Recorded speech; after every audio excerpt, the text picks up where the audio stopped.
माहिती अधिकार कायद्यान्वये मिळवलेल्या माहितीचा गैरवापर करून तसेच उपोषणास बसून शासकीय अधिकाऱ्यांकडून 2 लाख रुपये मागणाऱ्या तिघांना ठाणे खंडणी विरोधी पथकाने अटक केली आहे। नाशिकमधील माहिती अधिकार कार्यकर्ता सुभाष पाटील, साप्ताहिक लोक राजकारणचा संपादक पत्रकार शमशाद पठाण, अंबरनाथमधील पत्रकार संतोष हिरे अशी अटक करण्यात आलेल्या तिघांची नावे आहेत। ही खंडणीखोर टोळी माहिती अधिकार कायद्याअंतर्गत माहिती प्राप्त करून पैसे कमवण्यासाठी त्याचा दुरुपयोग करत होती।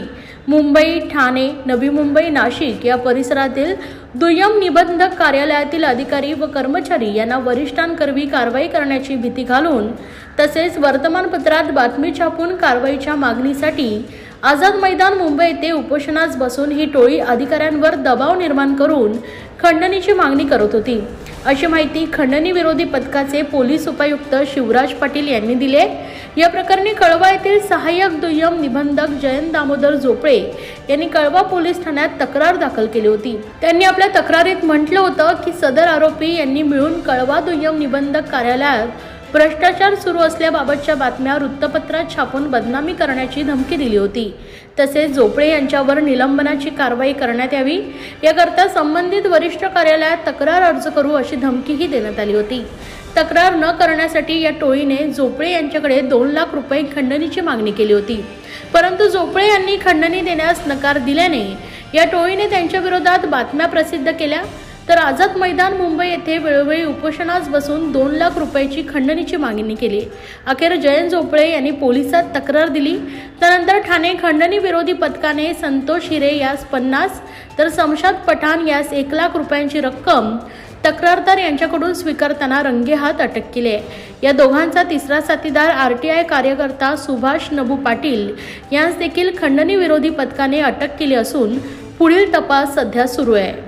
ठाणे पोलीस आयुक्तालयामधील गुन्हे शाखेमधील खंडणी विरोधी पथकाकडे तक्रार प्राप्त झाली होती की एक माहिती अधिकारी कार्यकर्ता आणि 2 पत्रकार असे मिळून एक सरकारी अधिकारी जयंत झोपळे जे की दुय्यम निबंधक वर्ग 2 आहेत यांच्याकडं काही खंडणी मागतायत अशी माहिती मिळाल्यानंतर आमचे सहाय्यक पोलीस आयुक्त डोंगरे साहेब, वरिष्ठ पोलीस निरीक्षक शेखर बागडे साहेब आणि API गोरे आणि त्यांची पूर्ण टीम सदर तक्रार प्राप्त झाल्यानंतर त्याच्यामध्ये त्यांनी ट्रॅप आयोजित केला आणि ट्रॅप आयोजित केल्यानंतर जे काही पत्रकार आणि माहिती अधिकारी कार्यकर्ते आहेत यांना त्यांनी रंगेहात 2 लाख रुपये त्यांना डिमांड करून ते स्वीकारताना आपण त्यांना पकडलेलं आहे। याच्यामध्ये हे जे 3 आरोपी आपण पकडलेले आहेत त्याच्यामध्ये सुभाष पाटील माहिती अधिकार कार्यकर्ता नाशिकचा आहे, शमशाद पठाण संपादक साप्ताहिक लोक राजकारण हा पण नाशिकचा आहे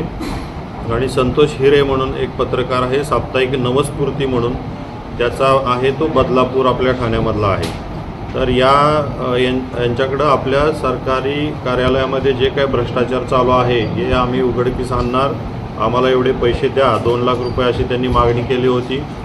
यांनी सुरुवातीला यांना काय जुमानलं नाही म्हणून त्यांनी सदर संदर्भात आझाद मैदान इथं उपोषणाला आम्ही बसलेलो आहे त्याचेसुद्धा फोटो त्यांना पाठवले की तुम्ही जर 2 लाख रुपये नाही दिले तर हे फोटो आम्ही उपोषणाला बसलो ना आम्ही तुमच्यावरती कारवाई याच्यामध्ये निश्चित स्वरूपात होईल। ही तक्रार आपल्याकडे प्राप्त झाल्यानंतर या अशा पद्धतीनं ट्रॅप आयोजित करून याच्यामध्ये तिन्ही हे जे काही माहिती अधिकार कार्यकर्ता आहे नाशिकचा आणि 2 पत्रकार आहेत या लोकांना आपण अरेस्ट केलेलं आहे आणि ते आता आपल्याला PC मध्ये आहेत।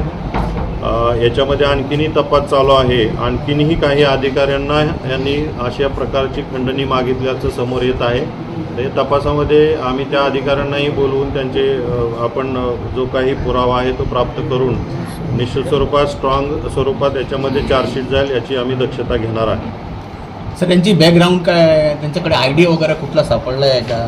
यामध्ये आता जो तपास चालू आहे याच्यामध्ये हे जे साप्ताहिक दोघांचे आहेत हे कुठले रजिस्टर्ड आहेत काय आहेत याचाही तपास त्याच्यामध्ये होईल आणि याच्यामध्ये यांचे काही आय कार्ड्स आहेत किंवा यांच्यावरती पूर्वी काही गुन्हे दाखल आहेत का याचाही तपास आपण करत आहे. अशा पद्धतीची जर काही माहिती आली ते पुरावा म्हणून आपण जोडणार आणि आपल्यालाही पत्रकार बंधूंना आपण कळवणार. 12वी आणि 10वी असं शिक्षण आहे त्यांचे. सर, ठाण्यामध्ये बोगस पत्रकारांचा सुळसुळ झाला आहे, त्याच्यावर काय निर्बंध घालण्यात येणार आहेत का? निश्चित स्वरूपात याच्यामध्ये एक महत्त्वाचा मुद्दा समोर येत आहे की अशा प्रकारे पत्रकारितेच्या आडून काही लोक अशा खंडणी मागणी वगैरे प्रकार करतात. तर अशा पद्धतीच्या कुठल्याही जर तक्रारी आपल्याकडे जर आल्या प्राप्त झाल्या तर याच्यामध्ये निश्चित कारवाई होणार. आपल्याही पत्रकार बंधूंना भगिनींना आमचं आव्हान आहे की असे काही पत्रकार आपल्यामध्ये, पत्रकार म्हणण्यापेक्षा अशी काही लोक पत्रकारितेच्या आडून असं काही काम करत असतील तर पोलिसांच्या निदर्शनास आणून द्या. आणि नागरिकांना आणि सरकारी अधिकाऱ्यांनाही माझं आव्हान राहील की अशा पद्धतीचे आपले कोण छळवणूक करत असेल तर निश्चित आपण आपला पोलिसांच्याकडे या, त्याच्यावरती निश्चित आपण कारवाई करा.